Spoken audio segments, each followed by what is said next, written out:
विश्वनाथ, ओगड़दानी, त्रिकालदर्शी, कैलाशी, विनाशी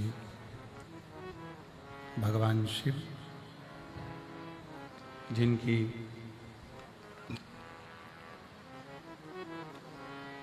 पुनीत पावन शिव महापुराण की कथा संपूर्ण विश्व के कल्याण हेतु बाबा देवाधिदेव महादेव की कृपा से, उनकी करुणा उदारता से चल रही है। भटिंडा पंजाब की यह पवित्र पावन भूमि, जहाँ आप और हम सब भगवान शिव की पवित्र आनंदमय रसमय कथा श्रवण कर रहे हैं। कथा के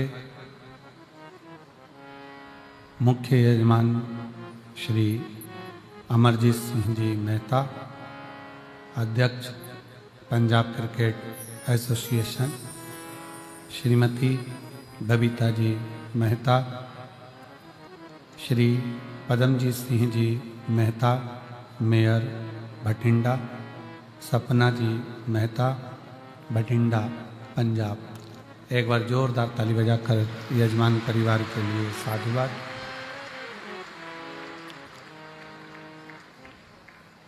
शिव कृपा से, भगवान शंकर की उदारता से, उनकी करुणा, उनकी दया से प्रेशर बढ़ाओ। ये पवित्र पावन शिव महापुराण की कथा अपने जीवन की सार्थकता को सिद्ध कर रही है। और तेरी कृपा बिना ना हिले एक भी अणु, लेते हैं श्वास तेरी कृपा से तनु तनु। बखान क्या करूं मैं राखों के ढेर का, चपटी बहुत में है खजाना कुबेर का। हे गंगाधार मुक्ति द्वार ओमकार तू, भोले ओमकार तू। आयो शरण तिहारी शंभु तार तार तू। बखान क्या करूं मैं राखों के ढेर का, चपटी बहुत में है खजाना कुबेर का। हे गंगाधार मुक्ति द्वार ओमकार तू, भोले ओमकार तू। आयो शरण तिहारी शंभु तार तार तू। शिव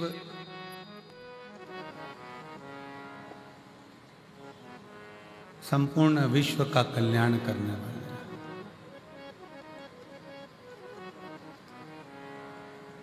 बस देवाधिदेव महादेव को पहचान के नेत्र की जरूरत है।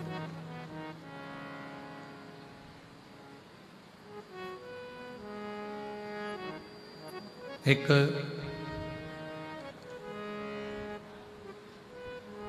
लंबा चलना है ना, बहुत दूर तक अगर जाना है, बहुत लंबा चलना है, और जूता भी आप पहने हुए हो, पाँव में जूता पहने हुए हो और बहुत लंबा चलना है, उस जूते के अंदर एक छोटा सा बारीक सा अगर कंकर आकर पड़ गया, उसमें आकर गिर गया,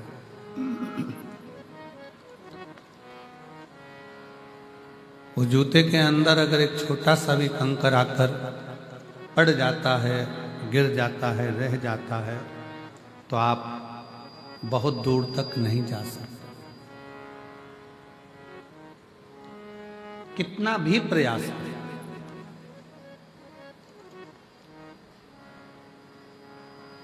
बहुत लंबा चलना है तो कंकर को जूते में से निकाल कर बाहर फेंकना पड़ेगा। उसी तरह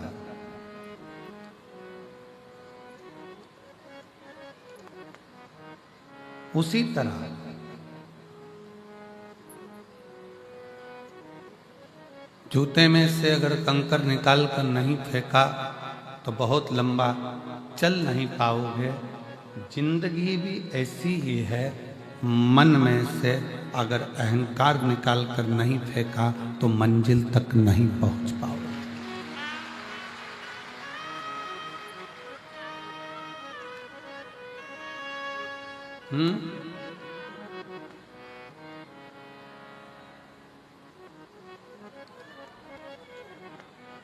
मंजिल तक नहीं पहुंच पाओगे। जूते में से कंकर का निकालना जरूरी है और मन से अहंकार का निकालना जरूरी है। शिव जी ने कामदेव को क्यों भस्म करा? भगवान शंकर को ऐसी क्या पड़ गई थी जो कामदेव को भस्म करना पड़ा? मेरे शंकर भगवान कामदेव को भस्म नहीं करते, पर कामदेव के अंदर अहंकार इतना आ गया था कि भगवान शंकर को कामदेव को भस्म करना ही पड़ा। अहंकार में तीन गए, धन, वैभव और वंश। ना मानो तो देख लो रावण, कौरव और कंस, ये तीनों अहंकार में चले जाते हैं। इन तीनों का वंश पूरा अभिमत्ता में मिट जाता है, पूरा अभिमत्ता।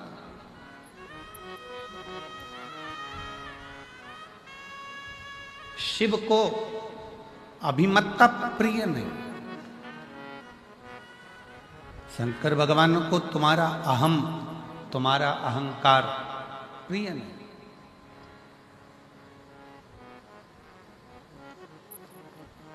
आप अपने जीवन में हम श्री अमरजीत सिंह जी मेहता जी को इस चीज के लिए धन्यवाद देंगे कि उनसे जब भी बात करो, चाहे फोन पर बात हो, आशीष जी कराएं, चाहे सामने कभी मिलते हैं, बात होती है, तो हम उनसे कहते हैं कि बाबा की ऐसी कृपा हुई कि भटिंडा में ये दूसरी बार कथा हुई। तो अमरजीत जी हमेशा अपनी भाषा में कहते हैं कि गुरुदेव, ये हम नहीं करा रहे।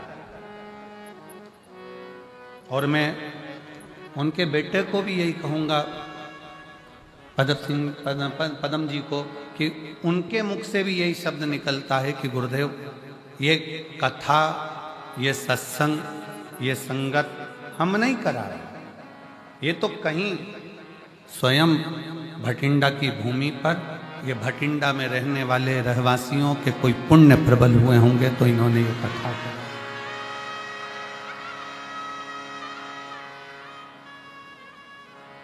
ये किसी साधारण व्यक्ति के बस का विषय है ही नहीं। शिव पुराण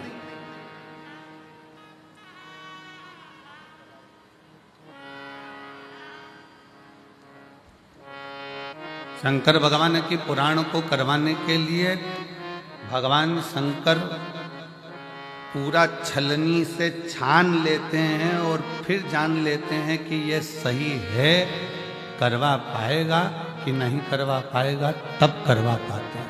शिव है।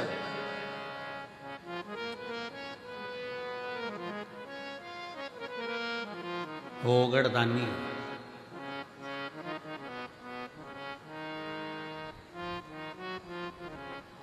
जब बात करो अमरजीत जी से, वो एक ही बात कहते हैं मेहता जी की, गुरु जी बाबा करा रहे हैं, कराएं।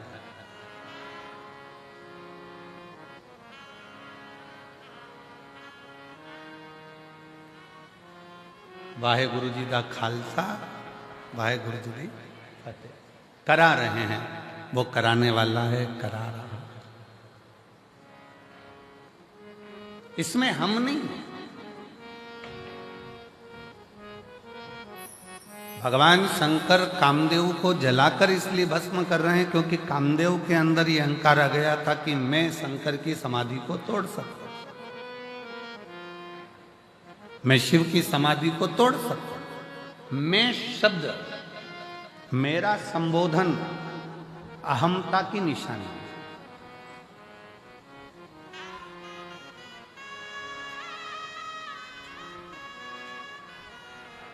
जिस दिन आपके अंदर, कल कथा में कहा था कि जिस दिन आपके अंदर ये आ जाएगा कि मैं दुकान कर रहा हूँ, मैं मकान कर रहा हूँ, मैं गाड़ी चला रहा हूँ, मैं घर चला रहा हूँ, मैं परिवार चला रहा हूँ, मैं रिश्ते निभा रहा हूँ, समझ लेना कि उस दिन अब तुम्हारा थोड़ा थोड़ा डाउन होना चालू होगा। कामदेव ने अपनी भाषा में कह दिया कि मैं शिव की समाधि को तोड़ सकता हूं, मैं शंकर भगवान की समाधि को तोड़ सकता हूं।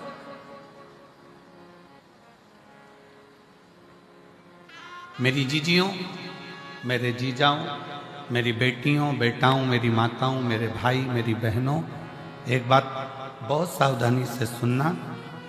नवरात्रे आते हैं, नवरात्रे आते हैं। नवरात्रे में आप माता रानी के व्रत कर लेते हो, जोत जला लेते हो, माता रानी का व्रत करते, उपास करते, जागरण करते, जोत जलाते, पूजन करते, निवेदन करते। और अभी फिर चैत्री नवरात्रे आएंगे, आप फिर आराधना करोगे, फिर साधना करोगे, फिर जोत जलाओगे, फिर माता रानी को याद करोगे, फिर व्रत रखोगे। आप कितने भी व्रत करो, आप कितनी भी जोत जलाओ,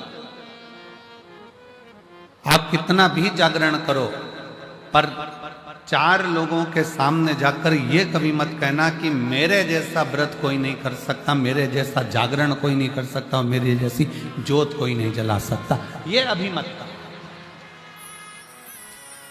आपके मुख से तो शब्द निकलना चाहिए, आपके मुंह से तो, आपके मुख से तो वाणी निकलना चाहिए कि वो माँ अम्बा, जगदम्बा, दुर्गा भवानी, माँ वैष्णव रानी, माँ जगत जननी, माँ नैना, माँ मनसा, माँ कांगड़ा, माँ चिंतपूर्णी, माँ ज्वाला, उसकी जैसी इच्छा होती है वैसा व्रत करा लेती है, और उसकी जैसी इच्छा होती है वैसा जागरण करा लेती है, और उसकी जैसी इच्छा होती है वैसी जोत जला लेती है।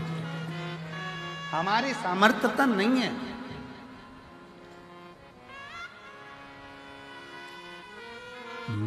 मेरा आपकी कृपा से सब काम हो रहा है, मेरा आपकी कृपा से सब काम हो रहा है। करते हो भोले बाबा मेरा नाम हो रहा है, करते हो भोले बाबा मेरा नाम हो रहा है। प्रभु आपकी कृपा से सब काम हो रहा है, भोले आपकी कृपा से सब काम हो रहा है। हमारा अहम हमें त्याग है, हमारी अभिमतता हमें त्याग है, हमारे भीतर का अहंकार हमें त्याग है।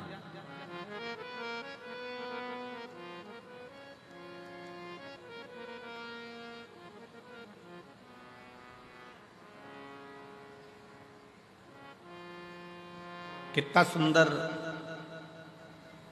गुरु नानक देव जी ने अपनी वाणी में कहा है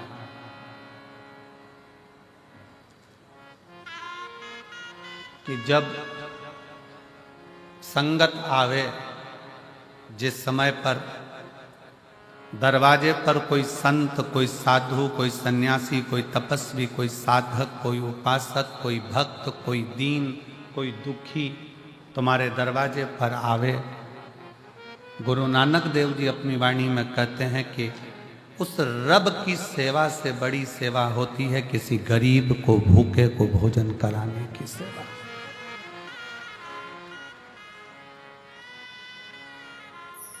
शायद उसी का प्रमाण आज भारत की भूमि के ही नहीं, देश और विदेश के जितने गुरुद्वारे हैं, उन गुरुद्वारे में सबसे बड़ी सेवा होती है लंगर की सेवा। सबसे बड़ी सेवा है लंगर की सेवा। इसलिए शायद भारत की भूमि के ही नहीं, देश और विदेश के सारे गुरुद्वारों में जब लंगर चखने के लिए लोग जाते हैं, लंगर सेवा में लोग जाते हैं, तब ये मानकर सेवा करते हैं कि हम किसी दूसरे की सेवा नहीं कर रहे, हम हमारे रब की सेवा कर रहे हैं, हम हमारे शिव की सेवा कर रहे हैं, हम हमारे भगवान की सेवा कर रहे हैं, कोई दूसरे की नहीं। और मेरी जीजियों, मेरे जीजाओं, मेरी बेटियों, बेटाओं, मेरी माताओं, मेरे भाई, आप इस कथा के पंडाल में जो हजारों लाखों की संख्या में आप लोग पहुंचे हो, अगर यहाँ पर भी आप अगर सेवा कर रहे हो तो ये मत सोचना कि मैं सेवा कर रहा या मैं सेवा कर रही। ये तो मेरे बाबा ने कृपा करी, उनकी करुणा हुई, और उनकी करुणा हुई तो मैं कथा के पंडाल तक पहुंची, और उनकी करुणा हुई तो मैंने किसी प्यासे को पानी पिलाया, भूखे को भोजन कराया। भागवत जी किस किस ने सुनी है? हाथ उठाओ जरा। सबने सुनी है? रखो हाथ नीचे। भागवत सुनी होगी तो उसमें एक प्रसंग आता है, भगवान सुदामा और भगवान कृष्ण।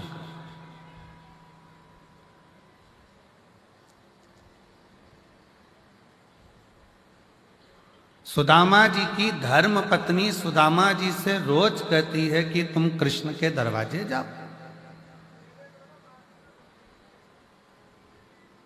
तुम भगवान कृष्ण के द्वार पहुंचो। बार बार कहती है, प्रतिदिन, रोज, हर बार कहती है कि कृष्ण के दरवाजे जाओ। पर सुदामा जी भगवान कृष्ण के दरवाजे जाते हैं क्या रोज? रोज कहती है सुशीला, सुदामा जी की धर्म पत्नी रोज कहती है, तो भी सुदामा जी भगवान कृष्ण के दरवाजे नहीं जाते। जाते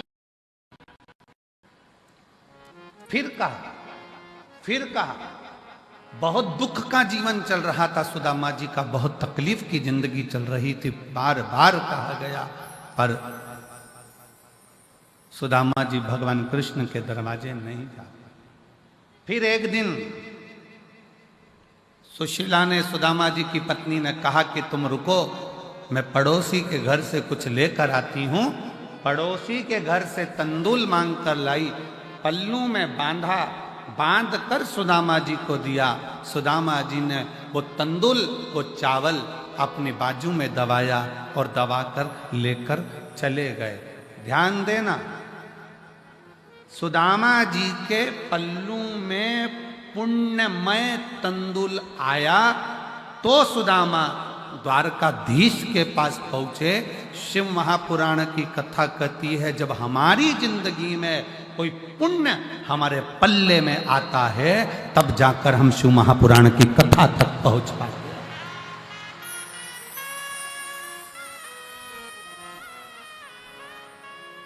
यहां पर कई मेरी भटिंडा की जीजियां बैठी हुई हैं, जिनके मन में बहुत दिन से मन में उमंग आ रहा था, भटिंडा में कथा होना चाहिए, पंजाब में कथा होना चाहिए। महाराज जी हरियाणा तक तो आते हैं, थोड़ी सी बाउंड्री पार करके यहां नहीं आ सकते? हमारे पंजाब में भी कथा होना चाहिए, हमारे पंजाब में भी कथा होना चाहिए। कितना कितना कोई पुण्य पल्ले में आया पुण्य पल्ले में आए। हम पिछली बार जब कथा कर कर यहाँ से गए भटिंडा पंजाब से, तो हमने श्रीमती बबीता मेहता जी से, अमर सिंह जी की धर्मपत्नी जी से एक बात यहाँ से जाते समय हमने कहा माता जी कहीं कोई पुण्य, भाभी जी आपके मायके के, ससुराल के और आपकी 71 पीढ़ी के कोई पुण्य प्रबल हुए होंगे जो भटिंडा में आपने ये शिव महापुराण की कथा करवा दी। कोई पुण्य।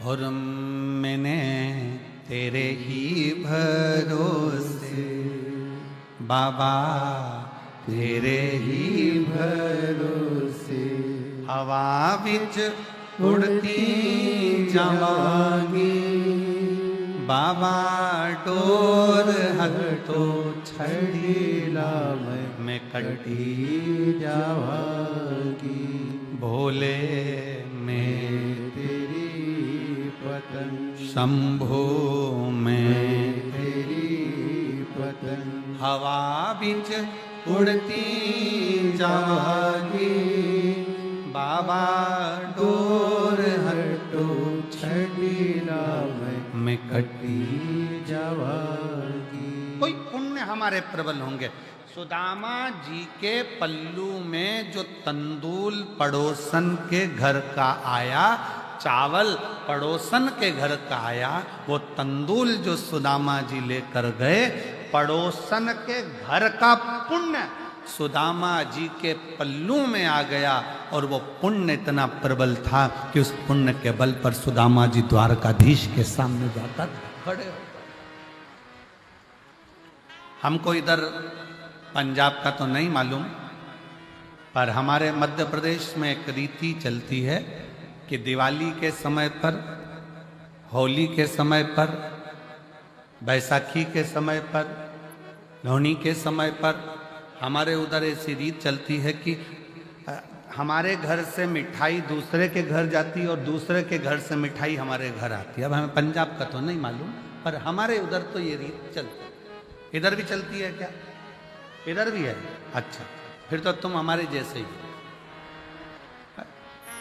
और हम तुम्हारे जैसे, ठीक है। मतलब हमारे उधर ऐसी रीत है कि त्योहार पर, बैसाखी हो, लोहड़ी हो, दीपावली हो, होली हो, उस समय पर संक्रांति हो, मकर संक्रांति, उस समय पर लड्डू जाता है, मिठाई जाती है। और मिठाई पड़ोसी के घर जाती है, रिश्तेदार के जाती है, फिर वहां से भी हमारे यहाँ आती है।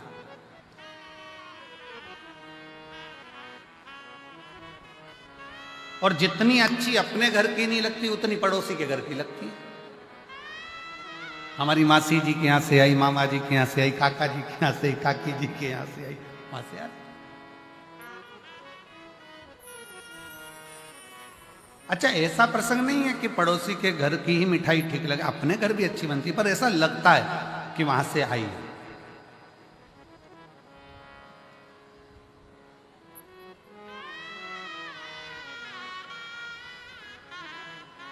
और कभी कभी वो एक प्रसंग याद आ जाता है ना कि वो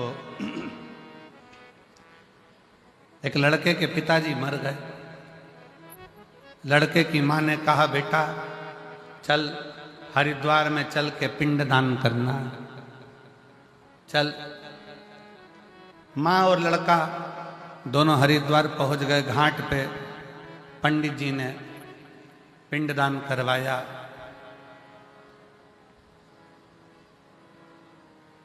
और पिंडदान करवाने के बाद वहां पर भोजन रखा। इतने में एक कौवा उड़ते उड़ते आया। लड़के ने अपनी माँ से कहा, माँ देखो, हमने सुना है कौवे के रूप में पितर आते हैं, आज मेरे पिताजी देखो कौवे के रूप में उड़कर आ रहे हैं। माँ बोली, हाँ बेटा, ये तो सही है कि पिताजी भोजन लेने आ गए। थोड़ी देर बाद वो कौवा वहां बैठा, बैठकर फिर उड़ा और पड़ोस में एक महिला पिंडदान कर रही थी अपने लड़के के साथ, वहां की पूड़ी उठाई, चले गया। बेटा बोला देखो मां, कौए ने पास में से पूड़ी उठा ली पर अपनी पूड़ी नहीं उठाई। इतने में मां रोती रोती बोली पक्के में तेरा ही बाप है,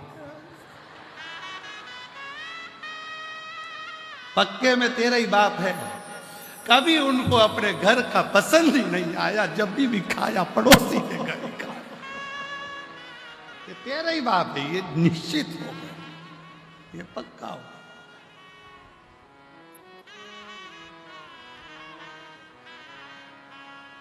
अब हमारे उधर की एक रीत है कि भाई मिठाई यहां से आई वहां से दी, वहां से आई वहां से दी, आया। क्यों, किस लिए? हम भारतीयों में ऐसा रिवाज क्यों है कि त्योहार पर, फंक्शन में, उत्सव में अपने घर की मिठाई दूसरे के घर, दूसरे के घर की मिठाई अपने घर, ऐसा हमारे भारतीयों में ऐसा प्रसंग क्यों आता है? उसका कारण केवल एक सुदामा जी के चरित्र से है। सुदामा जी की पत्नी रोज कहती रही कि जाओ द्वारकाधीश के दरवाजे जाओ, द्वारकाधीश के दरवाजे जाओ, द्वारकाधीश के दरवाजे।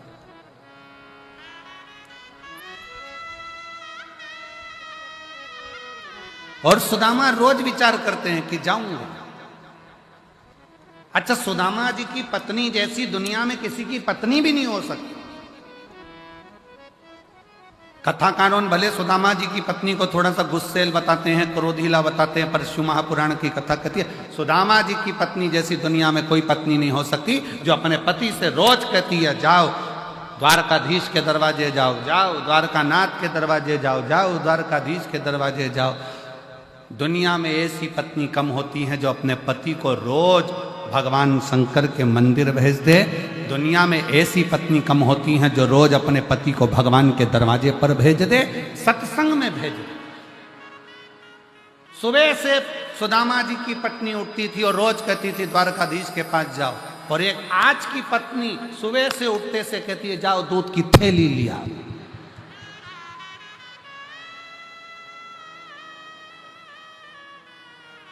और ऊपर से भी फोन करती करती कह रही है ब्रेड का पैकेट भी लिया ना। और सुनो, आते आते आते आते देखिए ना, थोड़ा वो पार्लर वाली 3 दिन पहले गई थी, आई कि नहीं आई। और पति बेचारा डिप्रेशन में आ गया, इसके टेंशन।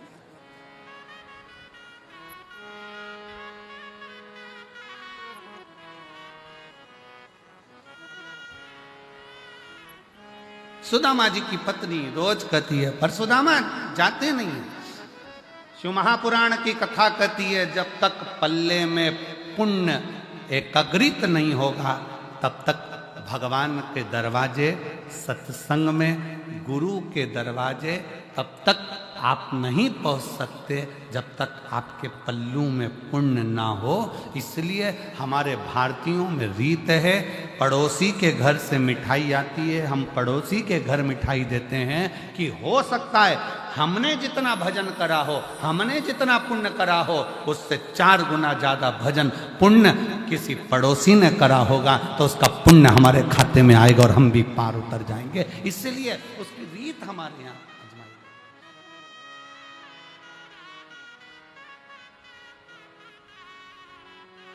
और मेरे भोले तेरा सहारा है, मेरे भोले तेरा सहारा है, मेरी नैया का तू किनारा है, मेरी नैया का तू किनारा है, मेरे बाबा तुझे पुकारा है, मेरे बाबा तुझे पुकारा है, मेरी नैया का तू किनारा है, मेरी नैया का तू किनारा हमारे पल्लू में अगर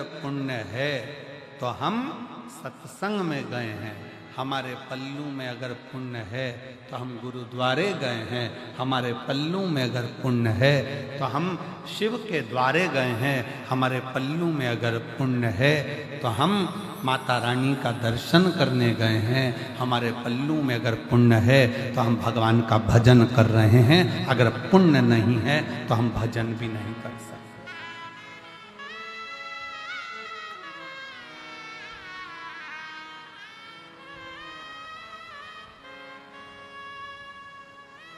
पुण्य अपने पास,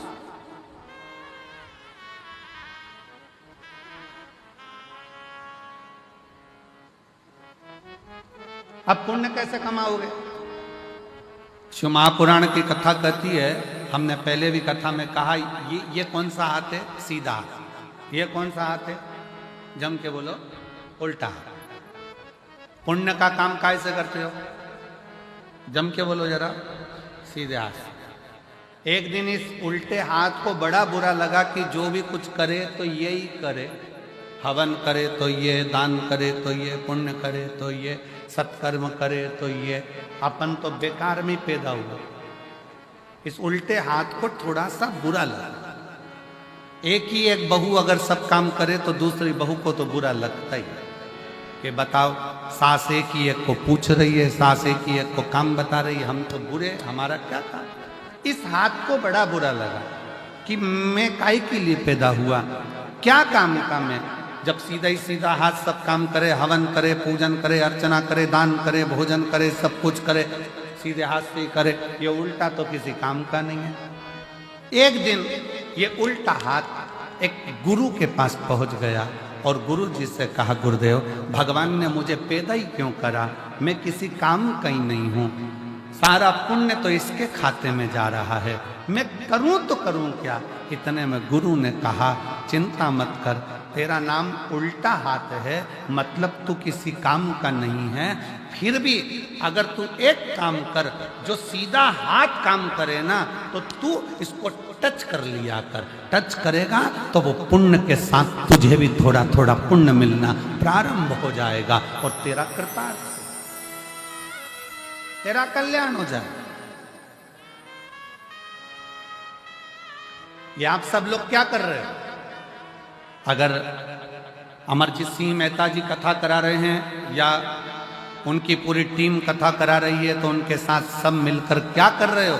थोड़ा थोड़ा टच कर कर, भैया कराओ, भैया होन दो, भैया हम भी करेंगे सेवा, भैया हम भी करेंगे। ये सब एक दूसरे को टच करा तो वो कहते हैं ना कि डीपी से कनेक्शन चला और डीपी से कनेक्शन चलते चलते चलते चलते सारे बल्ब जल गए। उसी तरह आपकी भी जिंदगी का उजाला आपने स्वयं कर लिया, स्वयं।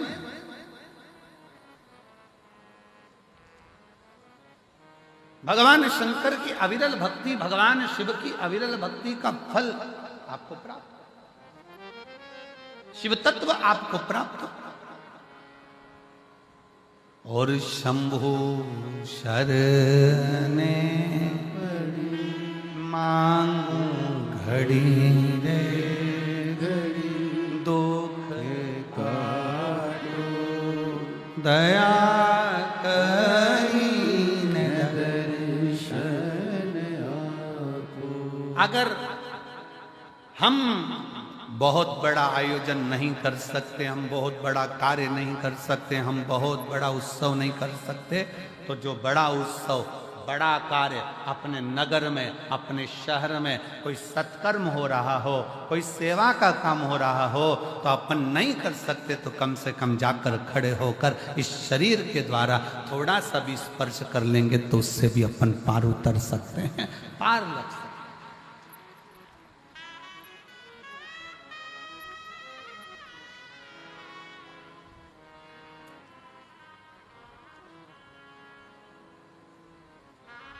श्रेष्ठ कर्म हमारा हमें परमात्मा तक ले जाता है। श्रेष्ठ कर्म। एक महिला ने लिखा,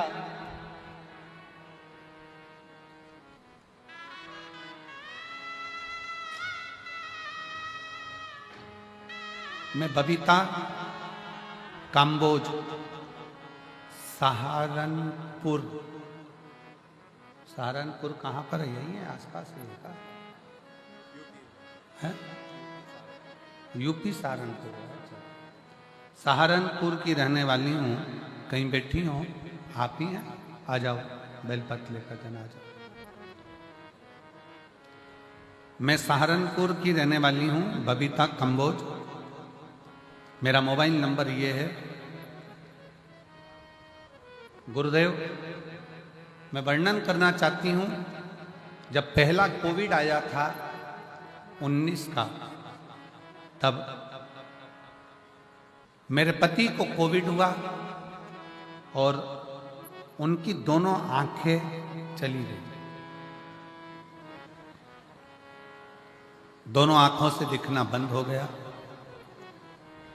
डॉक्टरों ने जांच करी।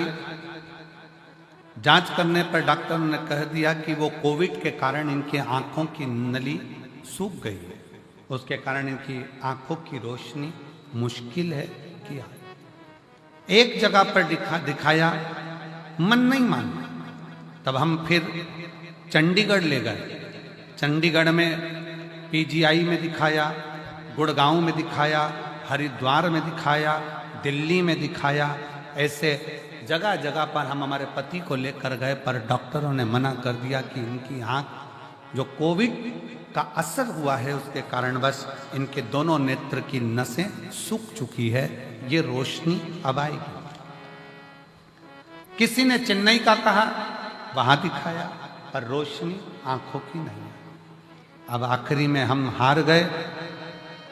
तब किससे कहें? हमारी एक परिचित ने कहा कि टीवी पर कथा आती है, 1 बजे वो सियोर वाला महाराज कथा कहता है, शिव पुराण चलती है, तुम्हारे पति को भी सुनाओ, तुम भी सुनो। हमने कथा सुनना प्रारंभ करा और कथा सुनते सुनते हमने शिवजी पर जल चढ़ाना प्रारंभ करा। जल चढ़ाया हुआ अपने पति की आंखों पर लगा देते, बेलपत्री खिला देते। तब अपनी पड़ोसन से कहा कि तुम, पति तो नहीं जा सकता, क्या तुम मेरे साथ सीहोर चलोगी? हम हमारी पड़ोसन के कहने पर उसके साथ सीहोर गए। वहां से कंकर शंकर की पूजन करी, रुद्राक्ष लिया और वहां से रुद्राक्ष लेकर आए। तांबे के कलश में रुद्राक्ष को गलाते, शिव जी पर चढ़ा देते। शंकर का चढ़ा जल अपने पति को पिला भी देते, आंखों में लगा भी देते। ऐसा करते करते 19 में आंख गई, 20 में नहीं आई, 21 में नहीं आई, 22 में नहीं आई। ऐसा क्रम करते हुए जब 23 आया तब हमने कथा सुनी और बाबा की ऐसी कृपा हो गई कि बाबा की करुणा से आज मेरे पति पूर्ण तरह से देखना प्रारंभ कर दिए और उनकी आंखों ने काम करना प्रारंभ कर दिया। अब वो अपना काम स्वयं कर लेते हैं, मोटरसाइकिल भी चला लेते हैं और बाबा की कृपा उनने देखना चालू कर दिया। मैं शिव जी को प्रणाम करने के लिए यहाँ आई हूँ। मेरा नाम बबीता काम्बोज, सहारनपुर की रहने वाली हूँ। मेरा मोबाइल नंबर ये है। शिव तत्व किसको कहते हैं?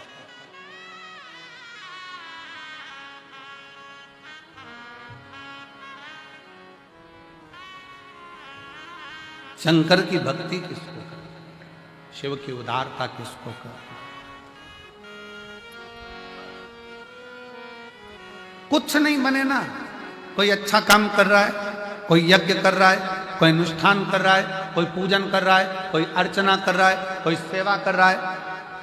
अपन नहीं कर सकते इतना बड़ा आयोजन, अपन नहीं कर सकते कोई अच्छा काम, तो उसके लग कर भैया हम हैं, हम संभाल लेंगे। कोई काम ना दीजिए तो खाली पानी की बोतल हम उठा लेंगे, हम कचरा उठा लेंगे, पर हमें सेवा करनी।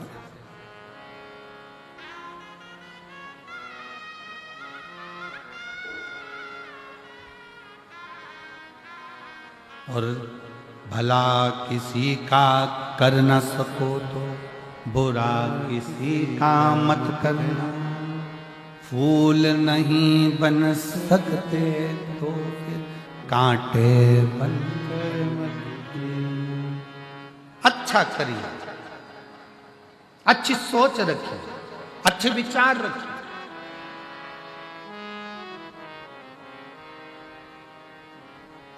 और जब अच्छी सोच के साथ जब हम आगे बढ़ेंगे, अच्छे विचार के साथ हम आगे बढ़ेंगे, तो शिव क्यों ना हो? क्यों? आ जाओ।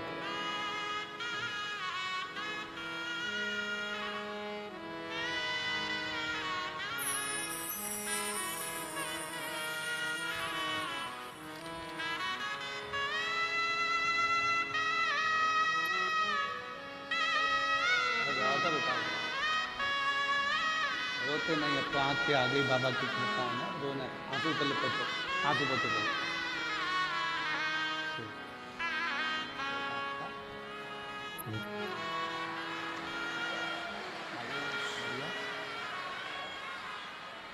रोते नहीं, उठो उठो, रोना नहीं, उठो अब उठो, आंसू पोछो बाबा को।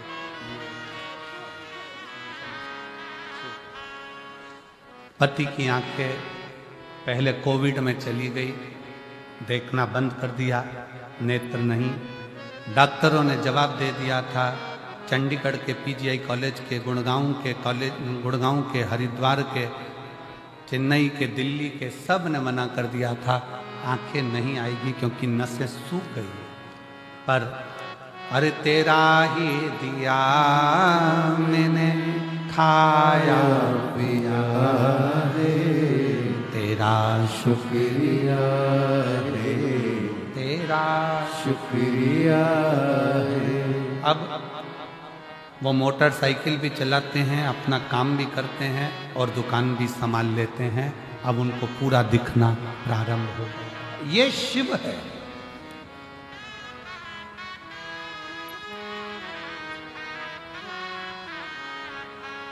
ये जायदाद भी है, औलाद भी, मुसीबत में हर वक्त इमदाद भी है, तेरा ही दिया मैंने खाया पिया है, तेरा शुक्रिया है, तेरा शुक्रिया है।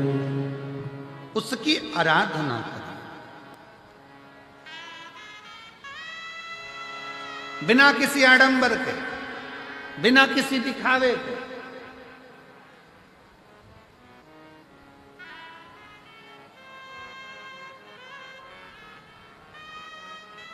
केवल एक विश्वास, एक भरोसा,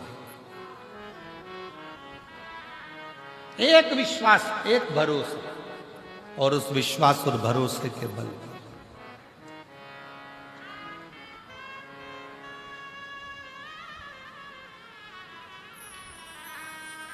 शिव महापुराण की कथा कहती है, पल्लू में अगर पुण्य बंध गया, पल्लू में अगर पुण्य आ गया, खूब अच्छी अच्छी होटलें हैं, खूब बढ़िया बढ़िया होटलें बनी हुई है, बहुत बड़ी बड़ी होटलें बनी हुई है। आप होटल में 24 घंटे खाओ, मना नहीं, मना नहीं। पर यदि अपने नगर में, अपने क्षेत्र में तुम कहीं बाहर गए हो और राह में तुम्हारी जेब में अगर पैसा है तो तुम अच्छी अच्छी होटल में खा सकते हो, पर एक बात याद रखना, पैसा अगर जेब में है तो होटल तक पहुंचोगे, और अगर पुण्य तुम्हारी जेब में है तो तुम गुरुद्वारे तक, शिव के मंदिर तक, शंकर की चौक तक।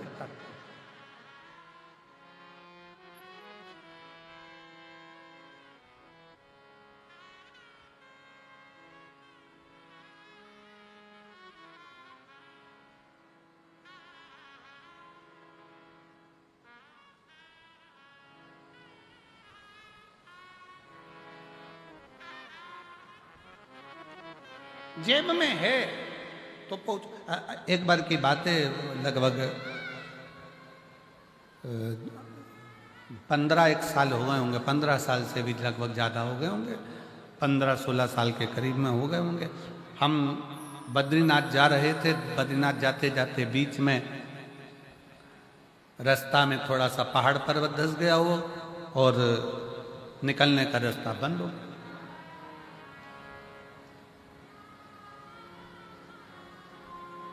वहीं पंजाब के दो बेटे, पंजाब के दो लड़के और मोटरसाइकिल से वो हेमकुंड साहिब जा रहे हैं।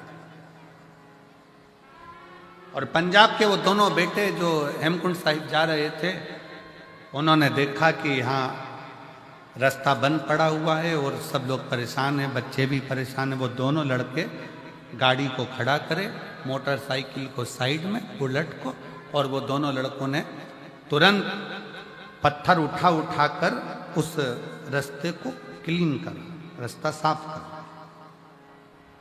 जब रास्ता साफ हो गया तब हम नीचे उतरकर उन दोनों बेटों के पास में गए और हमने उन दोनों बच्चों से कहा, हमने कहा कि भाई तुम्हारी मोटरसाइकिल पर, बुलेट पर तो इतने सारे कपड़े भी नहीं है, इतना सारा सामान भी नहीं है, फिर आप इतने ठंड में ऊपर जा रहे हो हेमकुंड साहिब के लिए, तो कैसे जाओगे?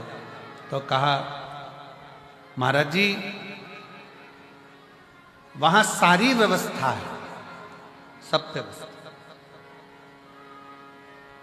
फिर हमने उन बच्चों से कहा, हमने कहा कि बेटा एक बात तो पक्की है कि तुम्हारी जेब में नोट की गड्डी हो चाहे ना हो, पर तुम्हारे दिल में पुण्य की गड्डी बहुत बड़ी पड़ी है, इसलिए बाबा बुला रहा। जब पुण्य प्रबल होता है तब जाकर कोई सतमार्ग तक पहुंचता है, पुण्य प्रबल होता है तब कोई अच्छा काम कर पाता है, पुण्य प्रबल होता है तब कोई भूखे को भोजन करा पाता है, पुण्य प्रबल होता है तब किसी के घर में अतिथि मेहमान आते हैं, पुण्य प्रबल होता है तब किसी के दरवाजे पर कोई भूखा पहुंचता है। और अगर पाप प्रबल होते हैं तो दुनिया के लोग दूर हटते चले जाते हैं, केवल दारू कुट्टे पास में आते चले जाते हैं। केवल नशा, चाहे वो मदिरा का हो, जुए का हो, व्यसन का हो, स्त्री का हो, किसी भी तरह का नशेला व्यक्ति तुम्हारे से जुड़ते चले जा रहा है और भगवान दूर हटते चले जा रहे हैं। पहले मन करता था जाकर अरदास करने पहुंच जाते थे, पहले मन करता था तो मंदिर तक पहुंच जाते थे, पहले मन करता था गुरुद्वारे तक पहुंच जाते थे, पहले मन करता था तीर्थ तक पहुंच जाते थे। अब भगवान ने धन भी दे दिया, गाड़ी भी दे दी, ड्राइवर भी दे दिया, सत्ता भी दे दी, वैभव भी दे दिया, और भगवान के दरवाजे तक पहुंच नहीं पा रहे हो। समझ लेना कि धन तो बढ़ गया पर पुण्य खत्म होता चले गया, इसलिए परमात्मा दूर हटता चला गया। आप जितने बैठे हो अपने दिल पर हाथ रखकर बताना, पहले परिस्थिति डाउन थी, थोड़ा परिस्थिति बेकार थी, तब तीर्थ भी बहुत जाते थे, लोग तुम्हारे यहाँ आते भी बहुत थे, मिलने वाले भी बहुत आते थे, रिश्तेदार भी बहुत आते थे, कोई अच्छा काम होता था तो वो सब तुम्हारे यहाँ हो जाता था, पूजन, सत्संग, कथा, हवन, यज्ञ, क्यारी माता की चौकी, जोत आदि आदि सब हो जाता था, वाणी जी हो जाती थी, जो कुछ करना चाहते थे वो सब तुम्हारे घर पर होता था। अब जैसे जैसे घर बड़ा हुआ, महल बड़ा हुआ, गाड़ियां बढ़ी, मोहल्ले में सब कुछ तुम्हारी अटारी हवेली सब बन गई, और धीरे धीरे अब पुण्य का काम कम होता चला जा रहा है। समझ लेना कि हमारा पुण्य समाप्त हो गया, इसलिए हमसे भगवान की पूजन, पाठ, आराधना, संगत भी दूर होती चली जा रही। क्यों हो रही है? वो नजदीक आना चाहिए।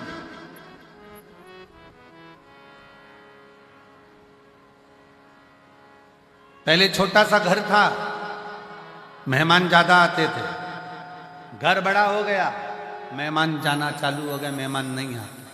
कारण क्या है? घर तो बड़ा हो गया पर दिल बड़ा करना भूल गए, मन बड़ा करना भूल गए।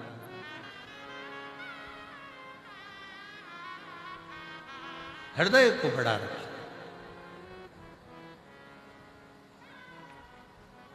मन को बड़ा रखे, दिल को बड़ा रखे। और जब हृदय बड़ा हो, एक पत्र है देखिए बड़ा सुंदर,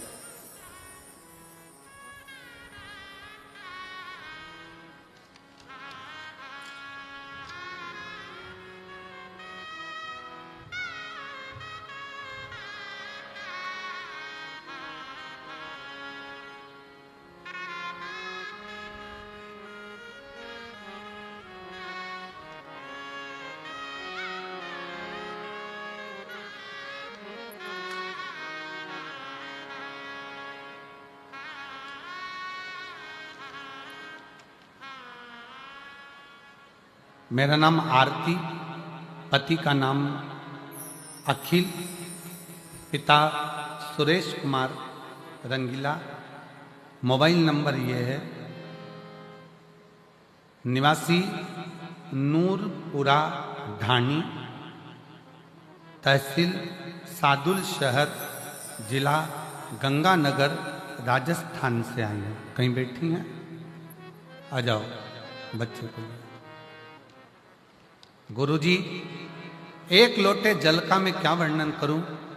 मेरी पहली शादी को 7 साल हो गए थे, संतान नहीं थी, तो मेरे बच्चे नहीं हुए। इस कारण मुझे आड़ा टेढ़ा कह कहकर मेरे पति ने और मेरे ससुराल वालों ने मेरा तलाक करा दिया। क्यों?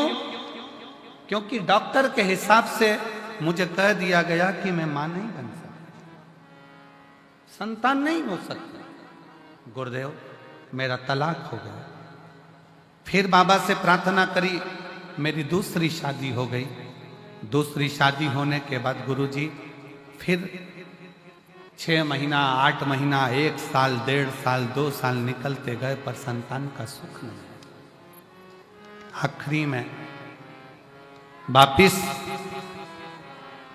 जो मेरा दूसरा विवाह हुआ, तो पति को कई लोग कहने लगे कि छोड़ दे इसको।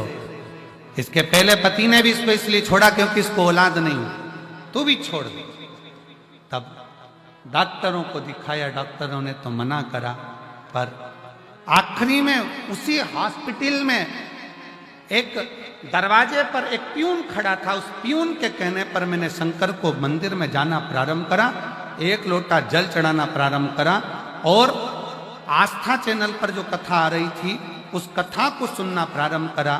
फिर मैं 2024 में भटिंडा पंजाब की कथा सुनने के लिए आ गई। बाबा को झोली पसार कर पंडाल में से कहकर गई, बाबा कहीं मेरा दूसरा तलाक भी ना हो जाए, मुझे औलाद देने की जवाबदारी तेरी है। तब बाबा की कृपा से 5 महीना भी पूर्ण नहीं हुआ और शिव की कृपा से मेरा गर्भ ठहर गया और बाबा की कृपा से मुझे संतान की प्राप्ति हुई। मैं बाबा को यहाँ प्रणाम करने के लिए आई हूँ। गुरुदेव, 4 दिसंबर को मेरे घर में संतान की प्राप्ति हुई है। मैं शिव को नमन करने, शिव। एक लाइन अच्छी लिखी है, बाबा ना जाने कितनी बेटियों का भाग्य इस शिव महापुराण ने लिख दिया, नहीं तो कई बेटियां तो रोती ही रहती। रोती।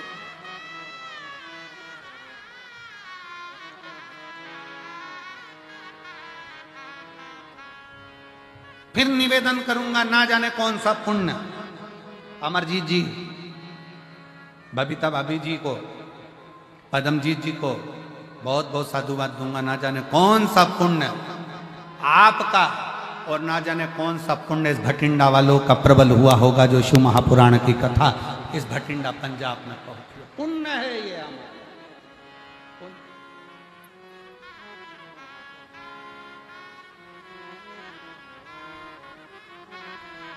उस पुण्य की प्रबल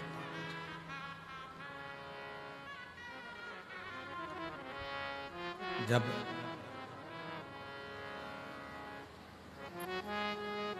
भीतर का हम परमात्मा और हमारे बीच में आएगा, तो वो अहम हमें परमात्मा से दूर करता जाएगा। अहम।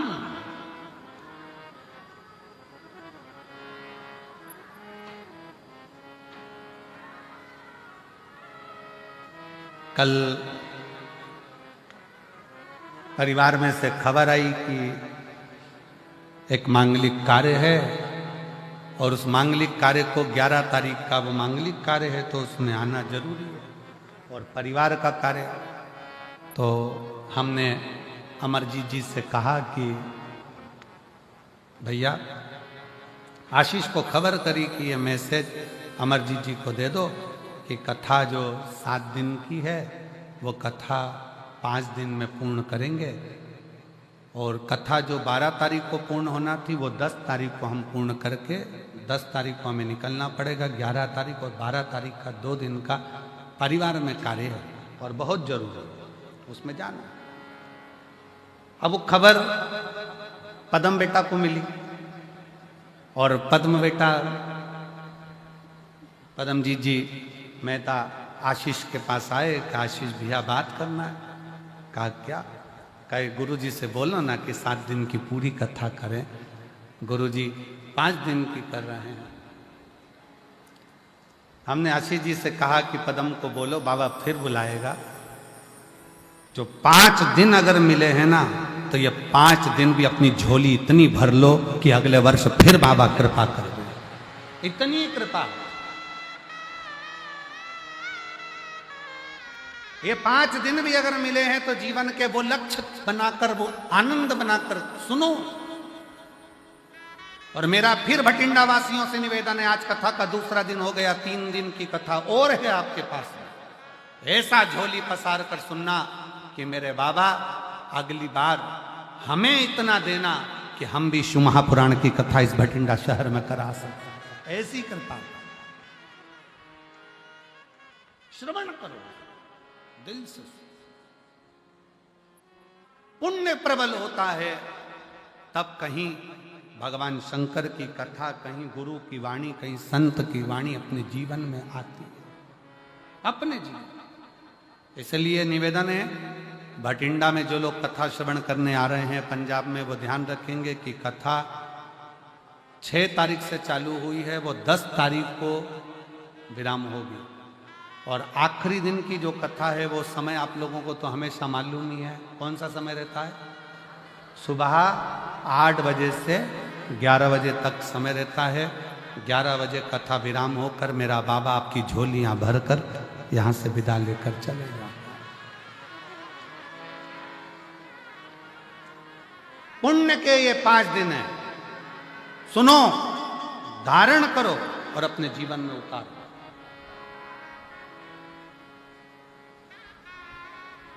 और ये कथा यहाँ पर 10 तारीख को विराम हो जाएगी। फिर कथा, अगली कथा की जो जानकारी है, कई लोग कहे अगली कथा की जानकारी, तो 21 तारीख से 27 मार्च तक, 21 मार्च से 27 मार्च तक जसपुर छत्तीसगढ़ की पावन धरा पर 1 बजे से 4 बजे तक जसपुर छत्तीसगढ़ में शिव महापुराण की कथा 7 दिवसीय होगी। जसपुर वाले, छत्तीसगढ़ वाले को बहुत बहुत बधाई हो। उसके बाद में राजस्थान वालों को बधाई दे रहा हूँ कि 11 तारीख से 17 अप्रैल तक, 11 अप्रैल से 17 अप्रैल तक रतनगढ़ राजस्थान में शिव महापुराण की कथा हो।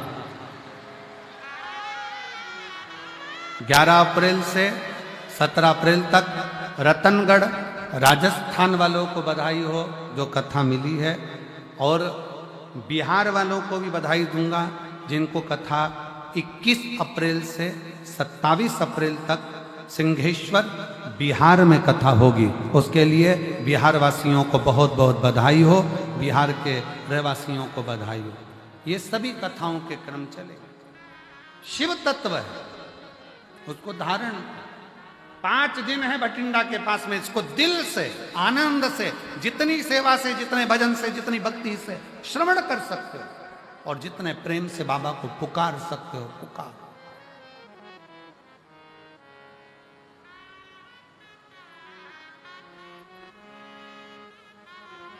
शिव कथा कर रही है, भगवान शंकर का चरित्र कर रहा है, शिव महापुराण की कथा कर रही है। भगवान शिव का चरित्र कथा है। कामदेव के भीतर अहंकार, कामदेव के भीतर अभिमत्ता, कामदेव के भीतर अहम समाहित हो गया। अभिमान कामदेव के भीतर, अहम।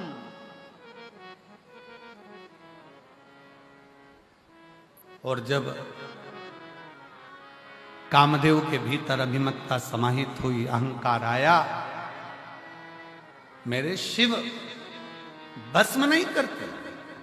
जब अहंकार बढ़ता चले जाता है तो शंकर भी भस्म कर ही दे।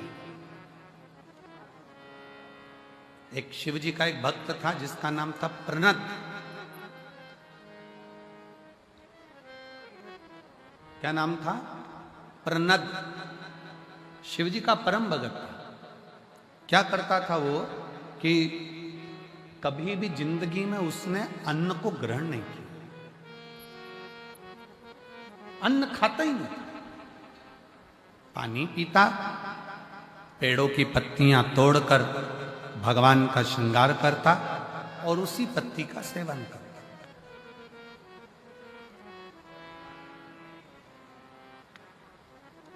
कभी अन्न को उसने छुआ ही नहीं। केवल शंकर भगवान को जल अर्पित करना, शंकर भगवान को बेल अर्पित करना, भगवान शंकर को बेलपत्र चढ़ा देना, भगवान शंकर के ऊपर श्रृंगार कर देना पत्तियों का, उसी पत्तियों को उठाकर उसको खा लेना।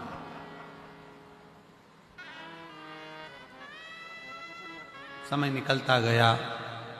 एक दिन प्रणत पत्तियां तोड़ रहा था और डाली पे से नीचे गिरा। नीचे गिरते से हाथ उसका कट गया। कटा तो उसमें से रक्त गिरने की जगह उसमें से पत्तियों का रस टपक रहा, पत्तियों का रस टपक रहा।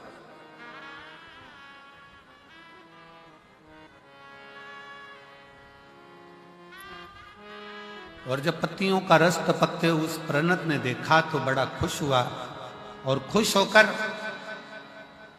आज चिल्ला चिल्ला कर कहने लगा कि मैंने अन्न को छोड़ा था, केवल पत्तियों का सेवन करा था, इसलिए मेरे शरीर में अब रक्त बचा ही नहीं। अब मेरे शरीर में केवल केवल पत्तियों का रस है, उसके सिवाय कुछ नहीं। अब जिस शंकर की वो आराधना करता था, जिस शिव की वो आराधना करता था, वो आराधना भी, क्योंकि उसके अंदर रक्त ही खत्म हो गया, वो तो पत्तियों के रस उसके शरीर में से टपक रहा है, तो उसके अंदर अहंकार आ गया, अभिमान आ गया। अभी आपको कथा में कहा था कि माता रानी की चौकी लगाओ, व्रत करो, आराधना करो, तुम कुछ भी करो, तुम्हारी साधना करो, शंकर के मंदिर जाओ, एक लोटा जल चढ़ाओ, चाहे गुरुद्वारे में जाकर सेवा कर रहे हो, चाहे तुम कोई भी सेवा कर रहे हो, चाहे लंगर की सेवा कर रहे हो, चाहे भंडारा कर रहे हो, पानी पिला रहे हो, झाड़ू लगा रहे हो, पोछा लगा रहे हो, पर तुम अपनी सेवा का गुणगान किसी से मत करो।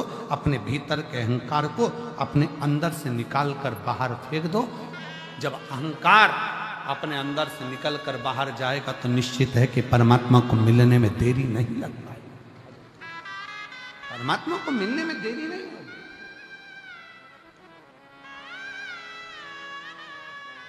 परमात्मा फिर मिलता जरूर है।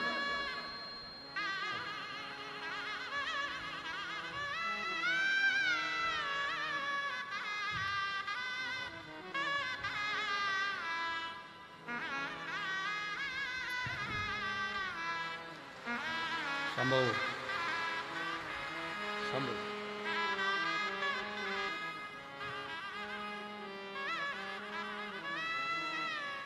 जोरदार ताली बजाकर साधु।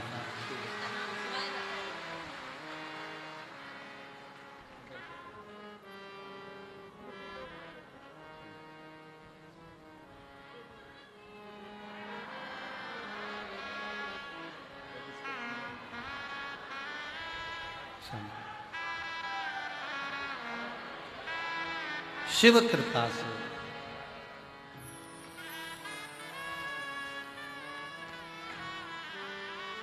आरती, पति का नाम अखिल, नूरपुरा ढाणी, सादुल शहर तहसील, गंगानगर, राजस्थान की है।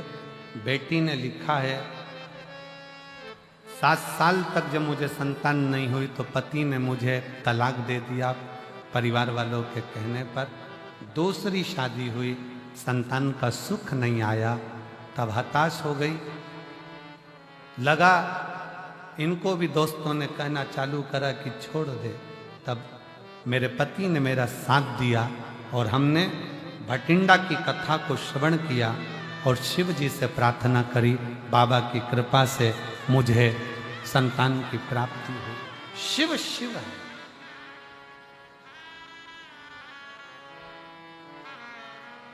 शंकर शंकर। वो देने में देरी नहीं करता। विश्वास प्रबल रखिए, भरोसा प्रबल रखिए। और सबसे मूल है आपका विश्वास। प्रणत, भीतर से अहंकार उत्पन्न कर लिया प्रणत। प्रणत के अंदर अभिमान आ गया कि मैं सब कुछ कर सकता। अब मेरे अंदर शरीर में रक्त नहीं है, अब मेरे शरीर में खून नहीं, मेरे शरीर में जो पत्तियां मैंने खाई है उसका रस है। मैंने खुद अपने शरीर का ऐसा निर्माण कर लिया। अहंकार आ गया, अभिमान।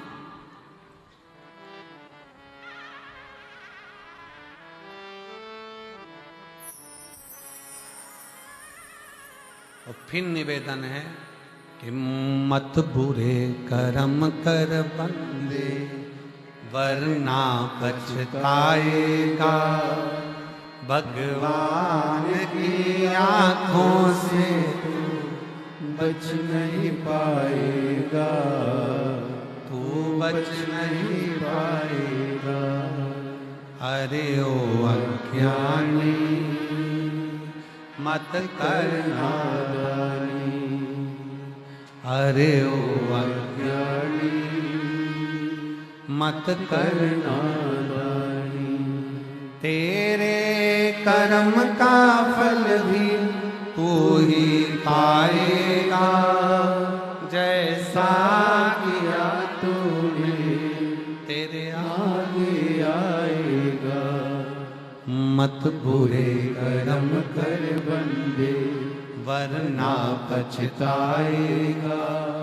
भगवान की आंखों से तू बच नहीं पाएगा, तू बच नहीं पाएगा। अरे ओ अज्ञानी मत कर नादानी। प्रणत को भी अहंकार है।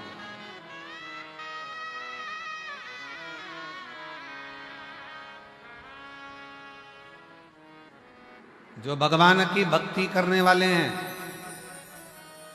जो भगवान का भजन करने वाले हैं, जो भगवत नाम स्मरण करने वाले हैं, उनसे निवेदन है, जितने जितने भगवान के करीब में जाते जाओगे उतना उतना तुम्हारे अंदर कहीं अहंकार ना आता जाए। शिव महापुराण की कथा कहती है, रावण ने शिव की भक्ति करी और उसके अंदर थोड़ा थोड़ा अहंकार प्रकट हो गया था। भगवान के नजदीक में जो जाता चले जाता है उसको लगने लगता है कि मैं सब कुछ कर सकता, सब कुछ, और उसको ये अंदाजा नहीं लगता। बैलगाड़ी चलती है, बैलगाड़ी के नीचे जो कुत्ता चलता है ना, देखी कि नहीं देखी बैलगाड़ी? अरे बोलो तो जम के, देखी ना सबने?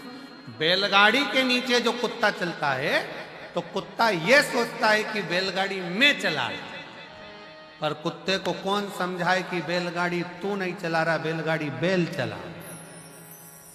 वो तो कुत्ता पीछे रह जाता है, बैलगाड़ी आगे निकल जाती है, तब कुत्ते को समझ में आता है कि बैलगाड़ी तो बैल चला रहा है, मैं तो उसके नीचे चल रहा।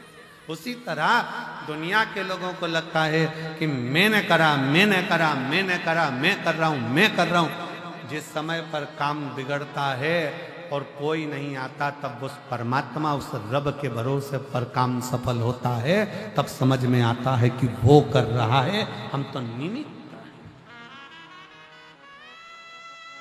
हम केवल निमित्त हैं।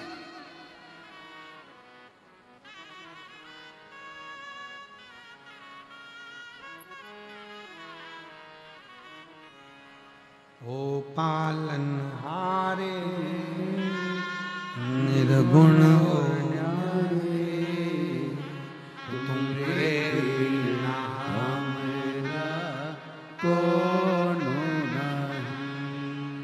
हमारी उलझन सुलझाओ भगवन तुमरे बिना हमरा कौन नहीं।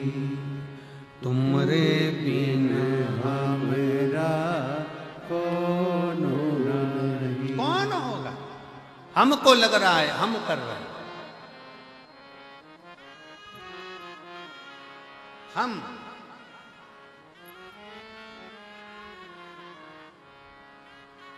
एक दिन एक सेठ जी ने कहा अपने परिवार वालों को देखकर, मेरे परिवार के लोग मुझे कितना प्यार करते हैं। ऐसे कई बैठे हैं जो कहते हैं मेरा पोता, मेरी पोती, मेरी पत्नी, मेरा बेटा, मेरी बहू, मेरा घर, मेरी पत्नी।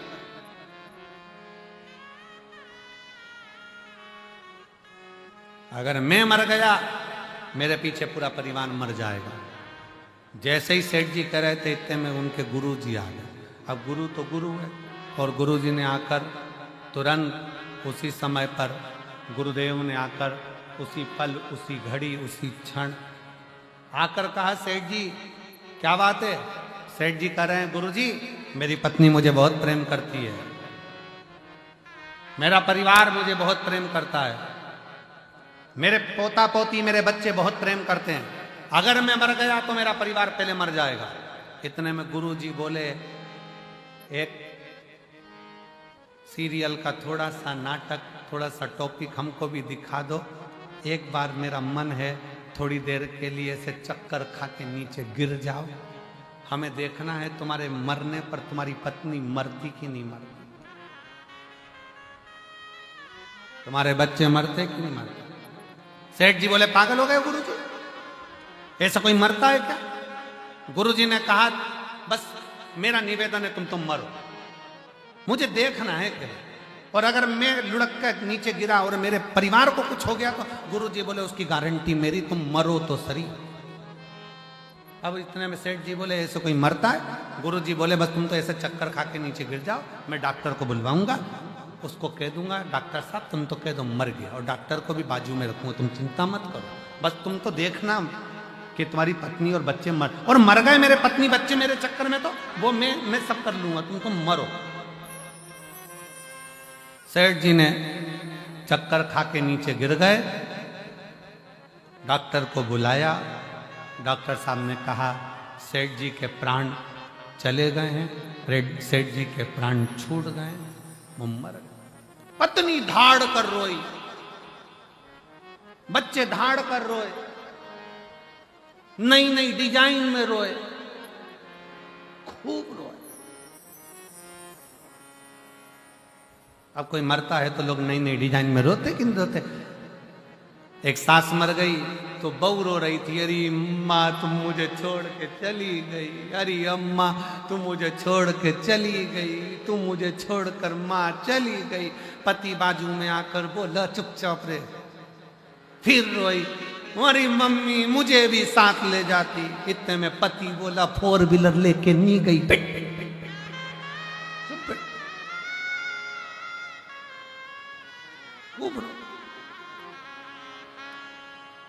अब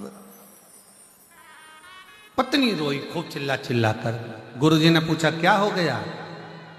पत्नी बोली, सेठ जी मुझे छोड़कर चले गए, गुरुजी मुझे छोड़कर चले गए, मुझसे बोलते तो सरी, मेरा क्या होगा? सेठ जी चले गए। इतने में गुरुजी बोले, चिंता मत कर, मेरे पास में एक पुड़िया रखी है, ले, इस पुड़िया में एक भभूति है, वो भभूति तू खाएगी, मर जाएगी, पति जिंदा हो जाएगा। इतने में पत्नी रोती रोती बोली, वो तो कह रहे थे अब तुझे ही संभालना, तुझे।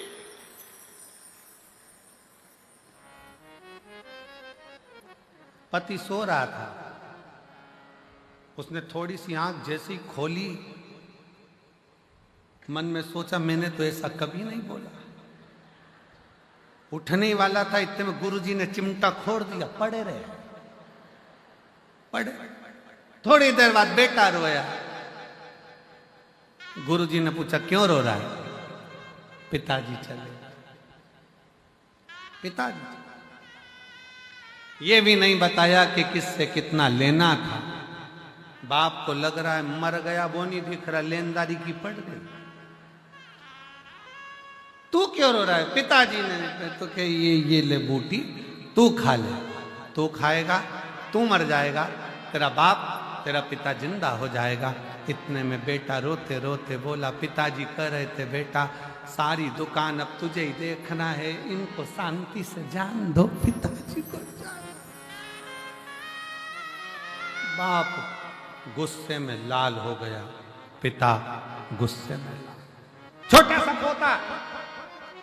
सा पोता रो रहा था, तू क्यों रो रहा है? मेरे दादाजी चले गए, दादाजी चले गए। गुरुजी ने कहा ले ये पुड़िया तू खा, तू खाएगा तू मर जाएगा, दादाजी जिंदा हो जाएंगे। इतने में छोटा सा पोता गुरुजी के पास गोदी में आके बैठ गया। ओ गुरुजी तुम खा जाओ ना, तुम खाओगे दादाजी जिंदा हो जाएंगे, तुम मुंह पर।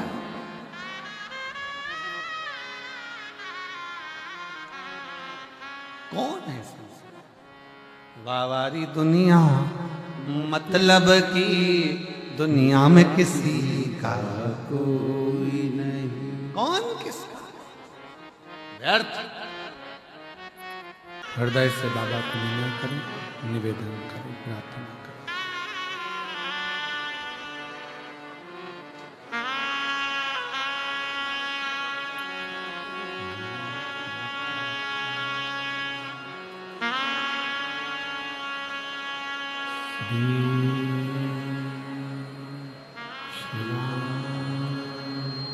नमस्तु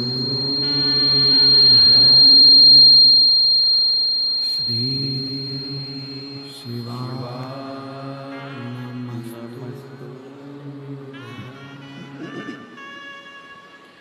श्री शिवाय नमस्तु श्री शिवाय नमस्तु श्री शिवाय नमस्तु।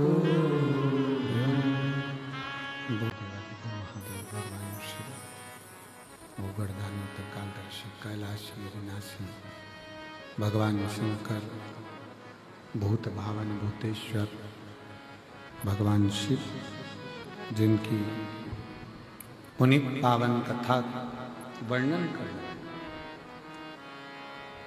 अहम को दूर पटक कर, अहंकार को दूर फेंक कर ईश्वर के करीब में जब आओगे तो ईश्वर आपको स्वीकार करेगा।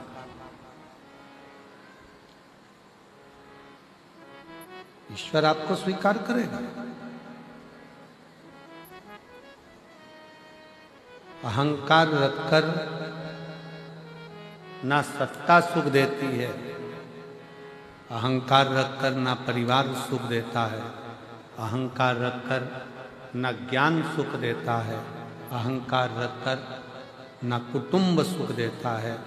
जिस दिन अभिमान को छोड़कर परमात्मा की शरणागति में हृदय लेकर जाओगे, दिल लेकर जाओगे, परमात्मा उसको स्वीकार कर लेता है।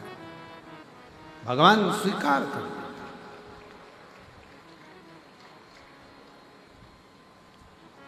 कामदेव के भीतर का अभिमान, अहंकार कामदेव को भस्म करा।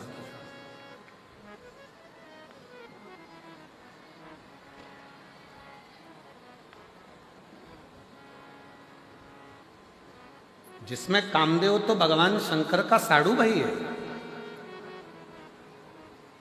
शिवजी सती के पति हैं, कामदेव रति के पति।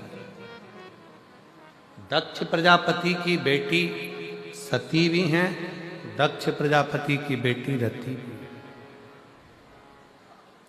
रति कामदेव से भी आई हैं, सती शिवजी से भी।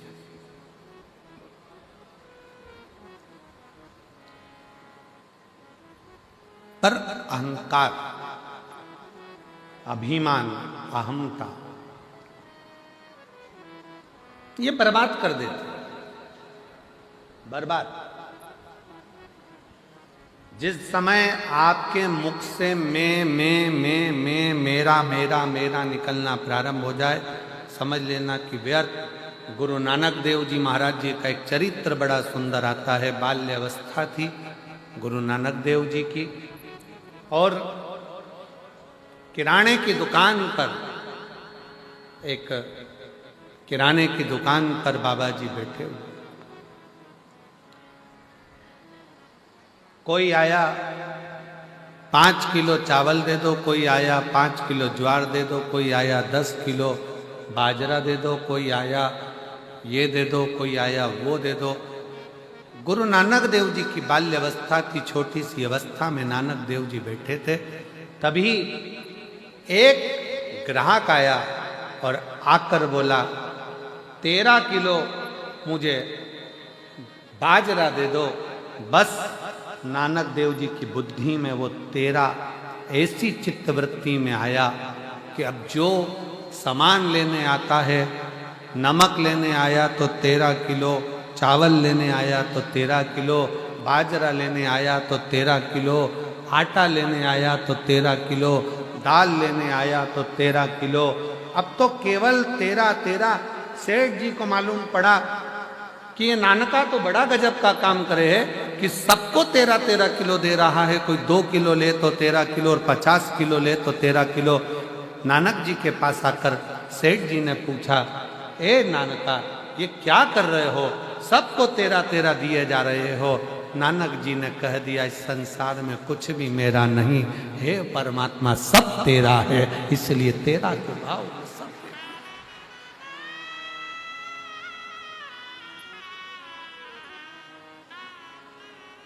क्या लाए थे और क्या लेकर जाओगे? लोग कहते हैं मुट्ठी बांधे आया जग में, जम के बोलो जरा हाथ पसारे जाएगा। पर शिव महापुराण की कथा कहती है नहीं, मुट्ठी बांधे आया जग में, अपना पुण्य सत्कर्म अपना कर्म साथ लेकर जाएगा। अपन ने जो करा वो अपने साथ जाना, कोई दूसरा नहीं।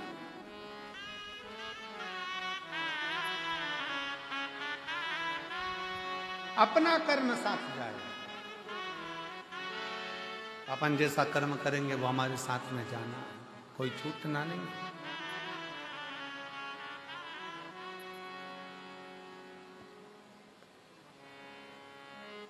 शिव कथा कह रही है, भगवान शंकर का चरित्र कह रहा है।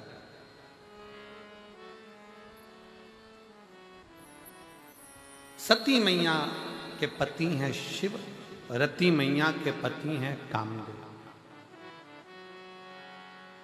थोड़ा सा अभिमान काम के भीतर जागृत हो जाता है और वह अभिमान कामदेव का नष्ट कर दिया जाता है, भस्म कर। शिव जी समाधि में लीन हो जाते हैं। भगवान शंकर समाधि में लीन हुए और सती मैया को थोड़े समय के बाद भगवान शंकर का जो आनंद भाव आप सब क्या थे कि सती मैया जलकर भस्म हो जाती हैं, फिर वो क्रम माता सती का पार्वती के रूप में। शिव कथा कर रही। ब्रह्मा जी के मन में भी एक बार अभिमान प्रकट हो गया। ब्रह्मा जी के सम्मुख में आ गया था कि यह सृष्टि की रचना करने वाला मैं हूं, कोई दूसरा रचना कर ही नहीं सकता।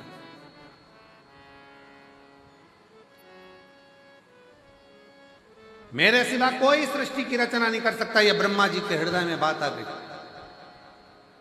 पर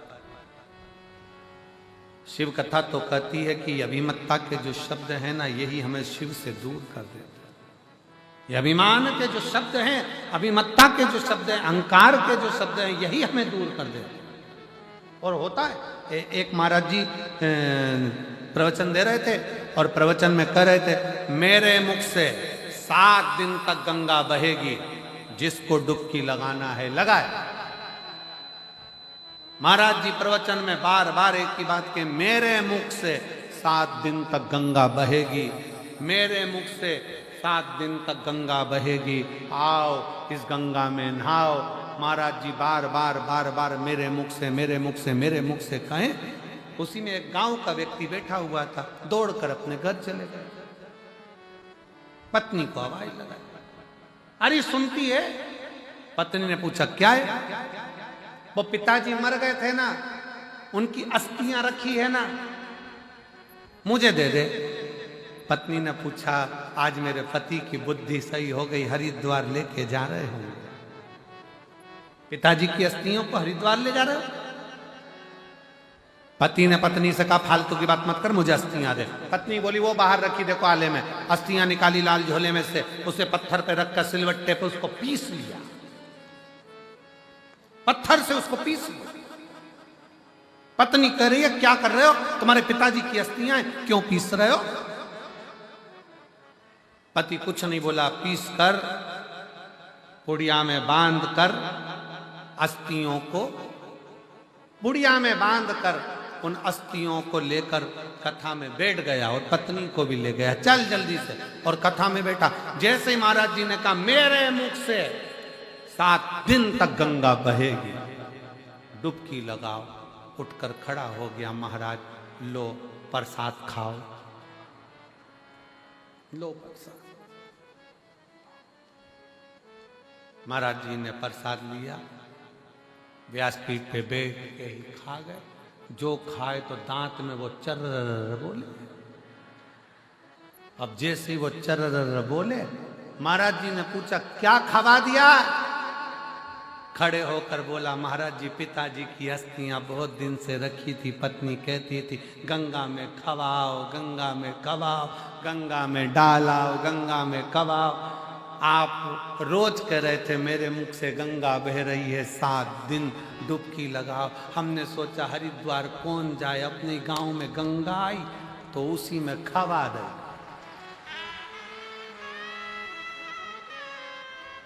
कौन जाए वहां हरिद्वार? महाराज जी ने उसके बाद कभी मुख से नहीं कहा कि मेरे मुंह से गंगा बह रही है, मेरे मुख से। ये मैं का जो संबोधन है, ये मेरा और मैं का जो संबोधन है, यही अभिमत्ता का संबोधन, यही। और शिव को यह प्रिय नहीं। प्रणद ने एक अभिमान का शब्द बोल दिया कि मैं रक्त विहीन हूं, मेरे शरीर में रक्त नहीं है। प्रणद कहता है कि मेरे शरीर में मैंने जो तप करा, मैंने जो साधना करी, मेरे शरीर में वो पत्तियों का रस भरा गया, मेरे शरीर में रक्त नहीं। ठीक है, रक्त नहीं, नहीं। प्रणद की, शंकर भगवान की अविरल भक्ति को छोड़कर प्रणद जब अभिमान में डूब गया तो स्वयं भगवान शंकर एक बूढ़े का रूप रखकर आ गए और बूढ़े का रूप रखकर आकर कहा रे प्रणद, मैंने सुना है कि तेरे शरीर में रक्त नहीं है। शरीर तूने अपने बल पर तैयार कर लिया। चल एक काम करते हैं प्रणद, तेरी भी उंगली को जलाकर भस्म बनाकर दिखा दे और मेरी भी उंगली को मैं जलाकर भस्म बनाकर दिखा। शिव बूढ़े का रूप रखकर आए। प्रणद ने कहा इतनी सी बात, मैं शंकर का भक्त हूं, मैं शिव का भक्त। प्रणद ने अपनी उंगली को जलाया तो उसमें से भस्म नहीं निकली, पर शंकर ने बिना जलाए ही उंगली को केवल अग्नि में तपाया और उंगली में से भस्म निकलना प्रारंभ हो गई। बस प्रणद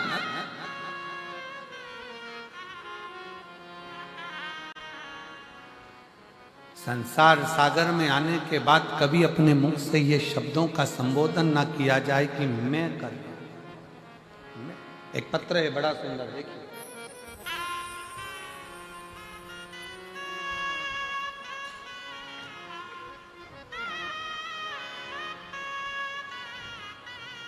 कुसुम देवी, लाल सिंह, हम पंजाब के जमालपुर सरपंच कॉलोनी के निवासी हैं। कहीं बैठे हों तो हाथ हिला सकते हैं। कुसुम देवी पति लाल सिंह हम पंजाब के जमालपुर सरपंच कॉलोनी के निवासी हैं। आप ही हैं? आ जाओ, एक बेलपत्र ले जाना, आ जाइए। मेरा मोबाइल नंबर ये है। शिव जी की कृपा का मैं क्या वर्णन करूं गुरुदेव।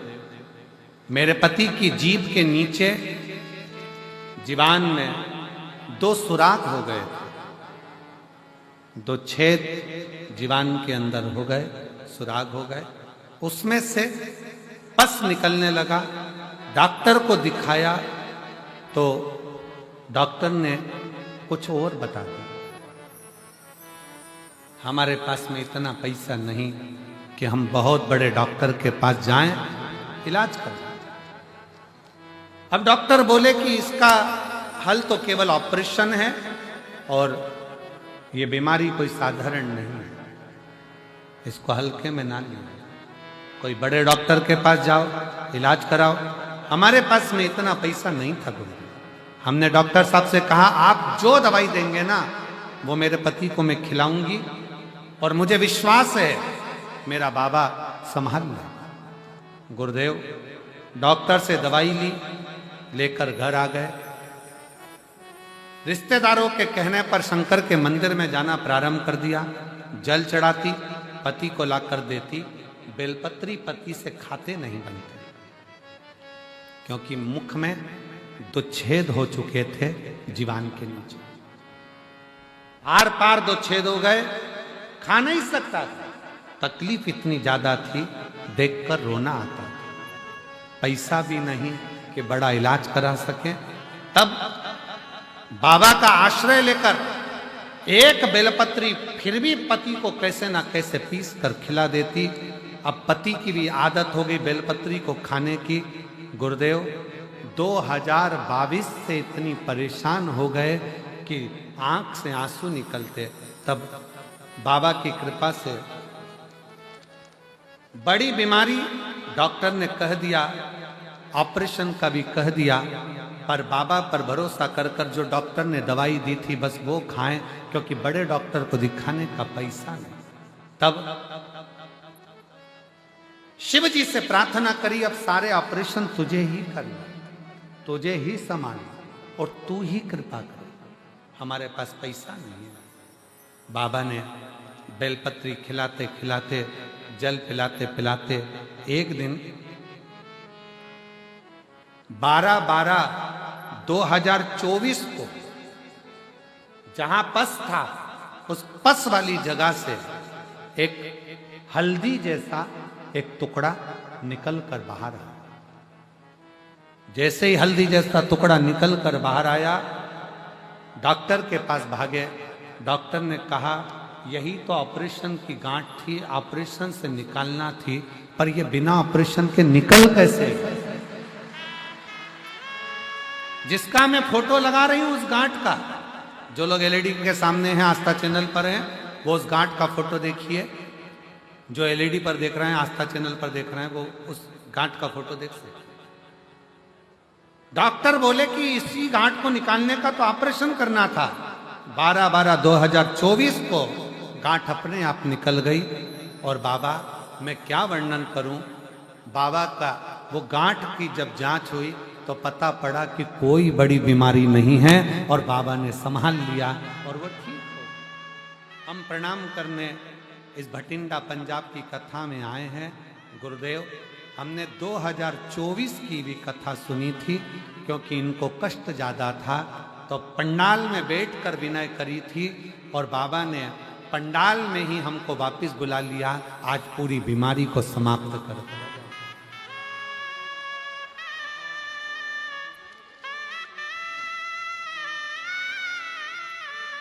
एक लाइन अच्छी लिखी है बेटी ने, स्मरण करेंगे। बेलपत्र, बेलपत्र, रोइए नहीं बाबू।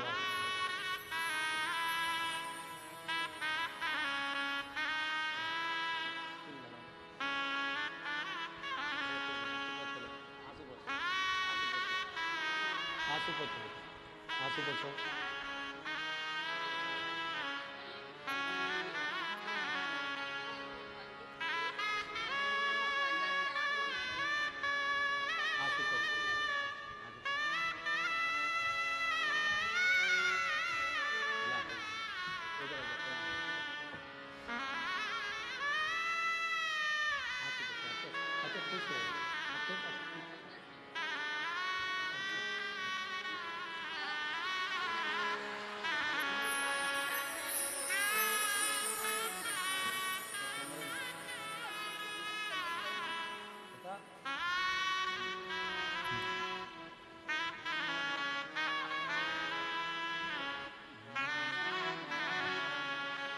रिश्ता तेरा मेरा सबसे प्यारा, रिश्ता तेरा मेरा सबसे प्यारा, तू मेरा बाबा मैं हूँ तेरा लाला, मैं हूँ तेरा लाला, तू मेरा बाबा मैं हूँ तेरा लाला, मैं हूँ तेरा लाला। एक लाइन अच्छी लिखी है बेटी ने, कोई जाए जो काशी मेरा तेरा ले, कोई जाए जो काशी मेरा तेरा ले जाए, मैं खुद तो आ नहीं सकता, मेरा तेरा ले जाए, कोई जाए जो काशी मेरा तेरा बेटी ने पत्र में लिखा है, बड़े डॉक्टर को दिखाने का पैसा हमारे पास नहीं, ऑपरेशन बड़ा था, बीमारी बड़ी थी, डॉक्टर ने कह दिया था जरूरी है, पर कैसे कराते, खुद भी बिक जाते तो धन कहां से लाते। तब शिव पर आश्रय, शिव स्वयं बाबा ने गांठ को निकाल दिया, मुख ठीक कर दिया। डॉक्टर तो कहते थे कि चीरा लगेगा, बिना फाड़े जीवान भी ठीक हुई, घाव भी ठीक हुआ, और शिव ने संभाल लिया। वो है तो क्या गम है, क्या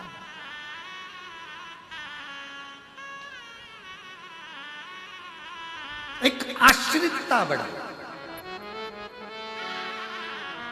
लोग कहते हैं शंकर जी पे चढ़ाया गया एक लोटा जल क्या करेगा, हम कहते हैं ये पत्र तुम्हारे पास ही रह जाते हैं, हम लेकर नहीं जाते, हम जहां की कथा करते हैं वहां के पत्र वहीं रहते हैं, उसमें उनके मोबाइल नंबर भी रहते हैं, एड्रेस भी रहता है, जाओ पता करो शिव तत्व में क्या है, शिव की भक्ति में क्या है, शंकर जी की आराधना में क्या है, शिव स्मरण में क्या है। आप जाकर मालूम, स्वयं जाइए, स्वयं भजन करिए, स्वयं कीर्तन करिए। हम तो छत्तीसगढ़ वालों से भी कहेंगे तुम्हारे भाग्य खुले हैं जसपुर वालों, जो 21 से 27 मार्च तक तुम्हें कथा श्रवण करने को 1 बजे से 4 बजे तक मिल रही है। हम रतनगढ़ वाले राजस्थान वालों से कहेंगे कि कोई पुण्य राजस्थान वालों ने करा होगा जो 11 से 17 अप्रैल की कथा तुमको मिल रही। हम बिहार वालों को साधुवाद देंगे जो 21 से 27 अप्रैल की कथा सिंहेश्वर बिहार को मिली, कोई पुण्य। और ये भटिंडा पंजाब वालों को साधुवाद देंगे, कोई पुण्य प्रबल हुआ, कोई 5 दिन की कथा आपको श्रवण करो, धारण करो, अर्चना करो, प्रार्थना करो। यहां जब आओ अपना पूरा टेंशन, पूरी चिंता ये सोच कर आना कि हमने बाबा के भरोसे जा रहे, हम तो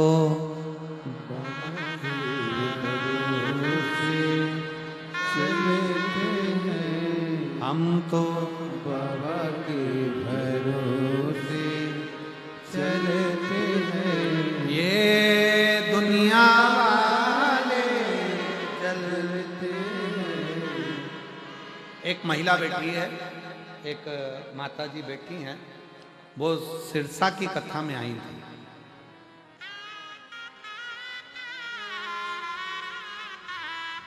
जिला फतेहाबाद, रतिया, हरियाणा की रहने वाली हूँ। संतोष शर्मा, पति का नाम जयसिंह शर्मा। कहीं बैठी हो तो हाथ हिला सकते।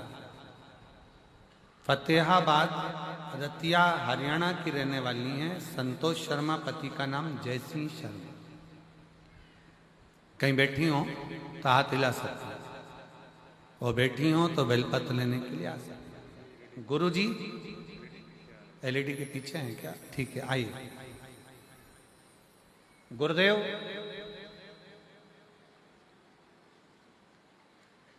मेरे लड़के की शादी नहीं हो रही थी। एक सहेली ने शर्त लगा ली कि पंडाल में बैठकर, अगर शिव महापुराण की कथा में तू पहुंची है और पंडाल में बैठकर सुनी है, तो 3 महीने के अंदर बाबा जो मांगो वो देता जाए। अब ये जिद कर कर पति से कहकर सिरसा हरियाणा की कथा में तारा बाबा की कुटिया में पहुंच गए। और तारा बाबा की कुटिया में कथा को हुए भी कितने दिन हुए? कितनी तारीख की थी तारा बाबा की कुटिया में कथा? अभी कथा पूर्ण हुई। और बाबा की कुटिया में कथा सुनने पहुंच गई।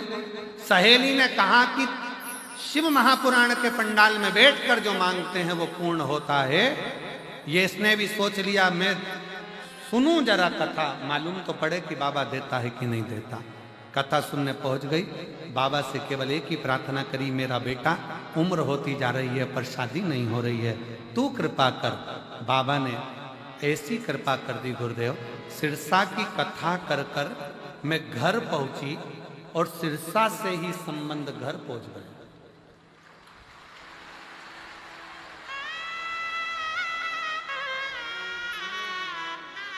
गुरुदेव, लड़की वालों ने कहा, क्योंकि मैं बाबा को बोलकर आई थी कि भटिंडा की कथा में सियोर वाला महाराज बोला है कि सिरसा में मेरा प्रार्थना करना तो भटिंडा में पत्र आएगा। अब मुझे ये देखना है कि भटिंडा के पहले शादी होती है कि नहीं। गुरुदेव, सिरसा से ही पत्र आया, सिरसा से ही संबंध आया, और लड़की वालों ने कहा कि 4 दिन के अंदर शादी पक्की कर कर विवाह करना है। और मेरे घर में बहू भी आ गई और शादी भी हो गई, और मैं भटिंडा में प्रणाम करने के लिए। अब कितना दिन हुआ है? अच्छा, ये कई लोगों की आदत रहती है भोलेनाथ को चैलेंज देने की। अब उनको समझाए कौन कि बाप है बाप, अपन सब उसकी औलाद है।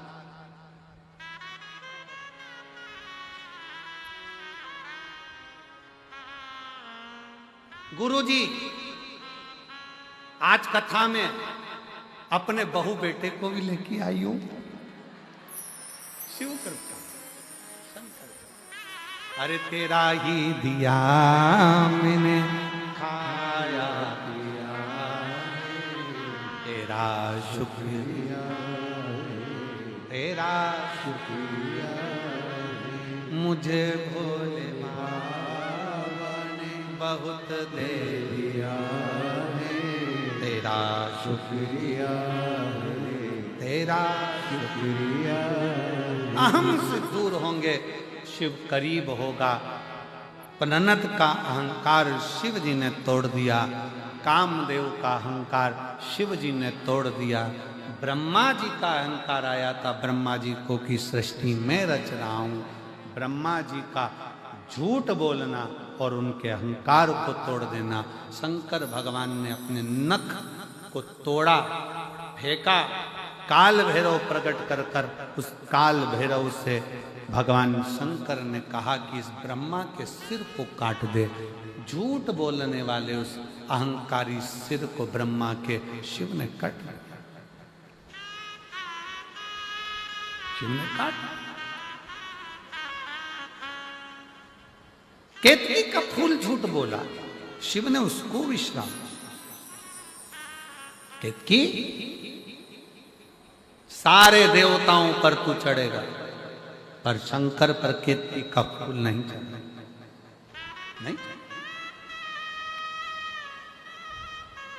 झूठ बोलते हो। गौ माता तू झूठ बोल रही है, तेरा पूरा शरीर पूजा जाएगा पर तेरा मुख आप पूज जाओ। ब्रह्मा तुम झूठ बोल रहे हो, तुम्हारा सिर कटे हुए सिर को भगवान विष्णु देखे, कटे हुए सिर को भगवान विष्णु ने देखा, आंखों से आंसू भगवान नारायण के निकले, प्रभु कृपा करिए, दया करिए।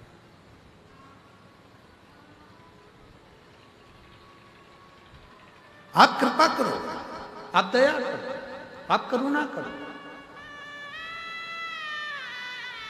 ये ब्रह्मा जी का सिर है, इसको जोड़ दीजिए। भगवान शंकर बोलते हैं कि मैं नहीं जोड़ूंगा, क्योंकि इसने झूठ बोला, अहंकार रखकर इसने अपशब्द कहे। फिर निवेदन है, सब जगह पर झूठ बोलोगे चल जाएगा, पर शंकर की कथा में, शिव महापुराण में, शंकर भगवान के मंदिर में, शिवालय में, शिव के द्वार पर असत्य का प्रयोग मत करो। हम तो यहाँ तक मेरी जीजियों से, जीजाओं से, बेटियों से, बेटाओं से, मेरी माताओं से, मेरे भाइयों से निवेदन करना चाहेंगे, आप जितनी देर कथा में बैठो ना, उतनी देर घर से संकल्प लेकर आया करो कि मैं कथा में बैठूंगी, शंकर जी की झूठ नहीं बोलूंगी। किसी का फोन आया, पूछा कहाँ हो, कथा में बैठी। कई लोगों को शर्म आती है कहने में कि मैं कथा।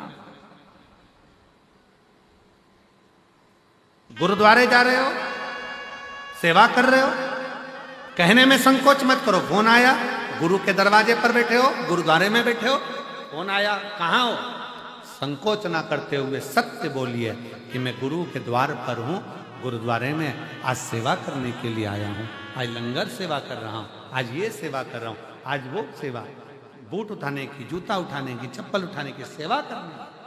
छाती ठोक कर कहो, सत्य कहो।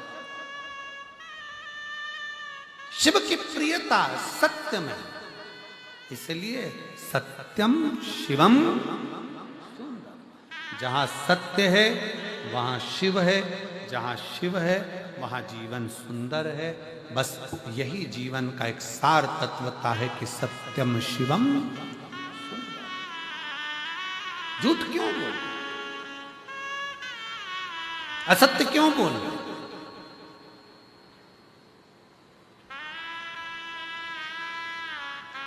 ये जितना जितना पहले 1G था, जीबी, वो 1G था, फिर 2G आया, फिर 3G आया, फिर बोलो तो जम के 4G आया, अब 5G आ गया, अगली तैयारी हो रही है 6G, फिर 7G, फिर 8G। ये जितने नेटवर्क जितना पावर से बढ़ रहा है, उतना ही मनुष्य आलसी होता चले जा रहा है। पहले लोग नंबर याद रखते थे कि इसका नंबर, मेरे बेटे का नंबर 9, ऐसा ऐसा ऐसा। आज के ज़माने में पत्नी तक का नंबर नहीं मालूम पति को कि इसके मोबाइल का नंबर क्या है। नंबर, याददाश्त कमजोर होती चली जा रही, कमजोर।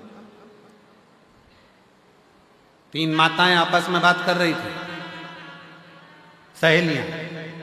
तीनों ने कहा, हम, एक बोली मेरा पति बहुत भुलक्कड़ हो गया, दूसरी बोली मेरा भी पति सब भूल जाए, तीसरी बोली मेरा भी भूल जाए। तीसरी ने पूछा क्यों री, तेरा पति क्या करता?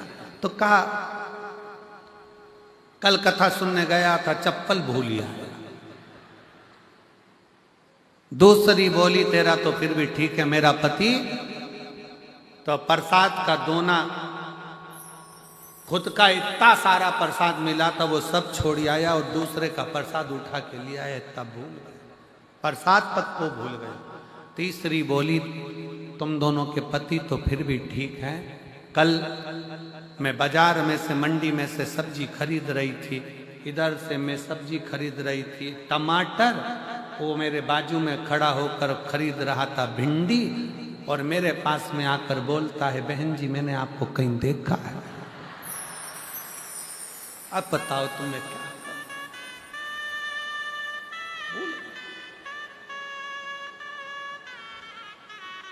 जितना जितना ये 1G 2G 3G 4G 5G जितना जितना बढ़ता चले जा रहा है, उतना उतना मनुष्य अपने विवेक का काम कम कर रहा है और प्रयास ये कर रहा है कि कैसे दुनिया के लोगों को ठगा जाए और किस तरह से बेवकूफ बनाकर उनसे धन खींचा जाए।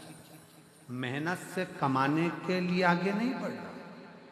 आज के जमाने में जरा पंजाब में रहते हो, पंजाब में रहते हो तो पंजाब के गांव में जा जाकर पूछिए, आज के जमाने में अभी गेहूं की फसल आई होगी, फसल काटने वाले कम मिलते हैं, इसीलिए लोग जमीन नहीं करते। लोग शहर की ओर क्यों भाग रहे हैं? क्योंकि काटने वाले नहीं मिल रहे। आज के जमाने में फसल काटने वाले कम मिलते हैं, गला काटने वाले ज्यादा। खेती क्यों छोड़ रहे, फसल क्यों छोड़ रहे, जमीन क्यों छोड़ी जा रही है? क्योंकि इसको संभालने वाला ही नहीं, इसको देखने वाला। सत्यमय जीवन जीने का प्रयास करें। सत्य